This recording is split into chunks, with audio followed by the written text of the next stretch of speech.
Assalamualaikum warahmatullahi wabarakatuh. Alhamdulillahirrabbilalamin. Wabihi nasta'in wa ala umuri waddin.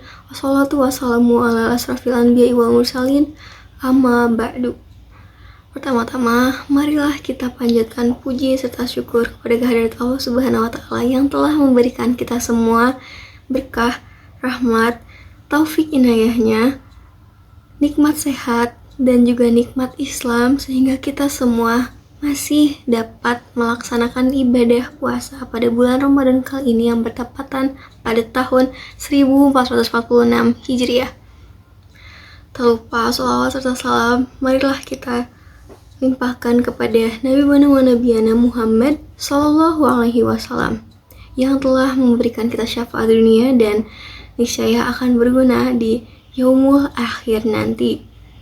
Teman-teman muslim-muslimah yang sedang menyaksikan video ini, di sini bersama saya Ayah Dijah Putri Sona akan menyampaikan kupas yang berarti kultum pas sore yang berkaitan dengan pertanyaan, yaitu apa gunanya berdoa apabila takdir itu telah ditentukan oleh Allah Subhanahu wa Ta'ala.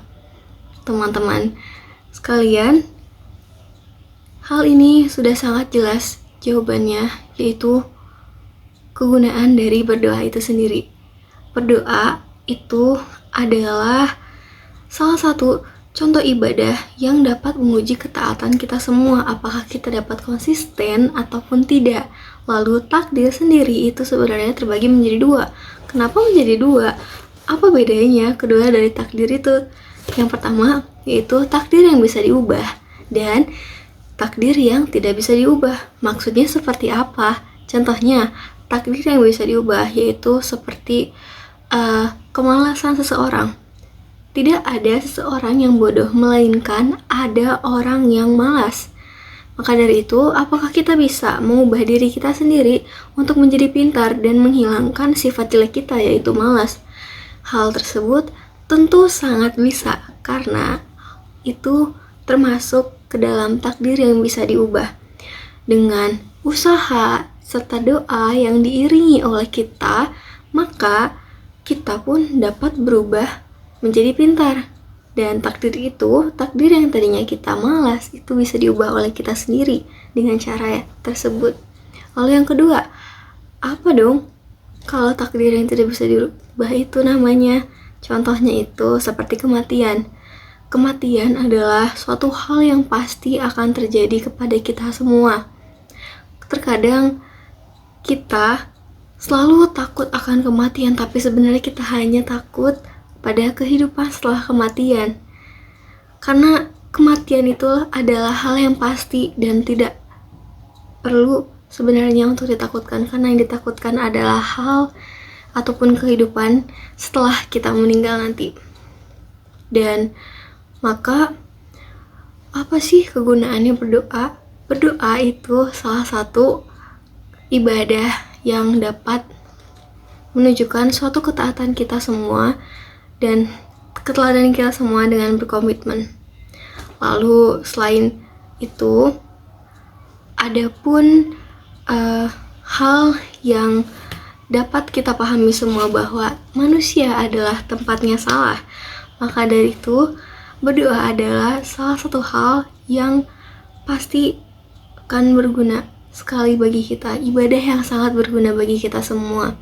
Manusia memang tempatnya salah, tapi bukan berarti kita dapat berlarut-larut ke dalam kesalahan tersebut maupun kesedihan tersebut.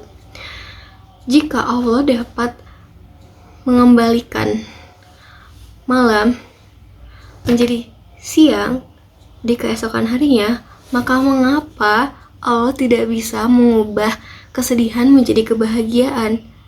Hal tersebut bukanlah hal yang mustahil bagi Tuhan semesta alam, Allah Subhanahu wa Ta'ala, yang menciptakan seluruh dunia dan isinya saat ini. Lalu, apa gunanya dunia jika ada dunia yang ataupun kehidupan yang kekal di suatu hari nanti pada setelah akhir zaman? Jawabannya sangat jelas, yaitu untuk beribadah. Teman-teman di sini semuanya, kita diciptakan itu tentu hanya untuk beribadah di dunia ini, karena dunia ini adalah sementara, yang kekal benar, yang kekal hanya ada di surga nanti.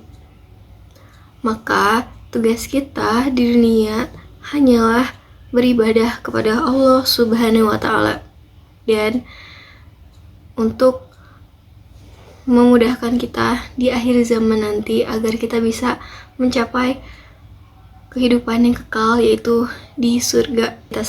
Sudah hakikatnya kita semua manusia diciptakan dari tanah dan akhirnya akan kembali pula ke tanah. Lantas, apa yang dapat membuat kita menyombongkan diri dan tidak beribadah kepada Sang Pencipta alam? Karena seperti apa yang telah saya katakan tadi, bahwa kita tetap akan kembali ke tanah dan derajat kita sama seperti manusia yang lainnya. Terdapat komitmen yang bisa dijelaskan dari inna waj'alna wajhiya lilladzi fataras samawati wal arda hanifan muslima wa ma ana minal musyrikin.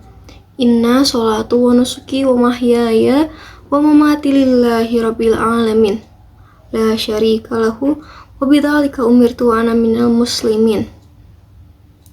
Ya Allah, kali ini aku berpasrah kepadamu. Namun, maksud pasrah di sini yaitu bukan berarti kita menyerah di dalam hidup kita.